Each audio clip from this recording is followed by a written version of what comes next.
Hi everyone, Pillaiyar சுடி போட்ட அன்னாசி பழத்தை வச்சு ஒரு கொழுக்கட்டை செய்யலாமா? அன்னாசி பழத்தோட மேல் தோலை எடுத்துட்டு இந்த கன்சிஸ்டன்சிக்கு மிக்சியில் விட்டு அரைச்சி எடுத்துக்கோங்க. குறிப்பாக இந்த விழுத வடிகட்டக்கூடாது. 4 ஏலக்காயை தட்டி எடுத்து வச்சுக்கோங்க. இப்போ அரிசி புட்டு மாவு எடுத்துக்கலாம். இதில் கொஞ்சமாக ஏலக்காய், கொஞ்சமாக உப்பு போட்டு அரைச்ச அன்னாசி பழ விழுதையும் போட்டு பிசைஞ்சிக்கோங்க. இந்த கன்சிஸ்டன்சிக்கு வர அளவுக்கு இருந்தால் போதும். இப்போ இதை இட்லி பானையில் 5 நிமிஷம் வச்சு எடுத்துக்கோங்க. எந்த சுடுதண்ணியோ எதுவுமே ஊற்றி பிசைய வேண்டாம்.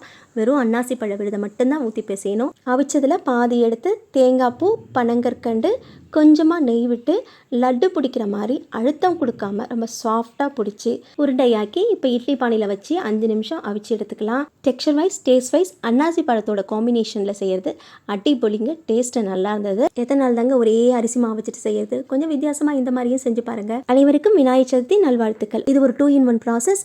அரிசி புட்டு மாவில் சாஃப்டான அன்னாசி பழ கொழுக்கட்டையும் செஞ்சுக்கலாம், புட்டும் செஞ்சுக்கலாம். மீதி இருக்கிற அவிச்ச மாவில் கொஞ்சமாக தேங்காய் பூ, நாட்டு சக்கரை கலந்து சாப்பிட்டு பாருங்கள். டேஸ்ட் எப்படி இருக்குன்னு சொல்லுங்கள். இந்த பிள்ளையார் சதுர்த்திக்கு செஞ்சு பார்த்துட்டு சொல்லுங்கள். See you soon.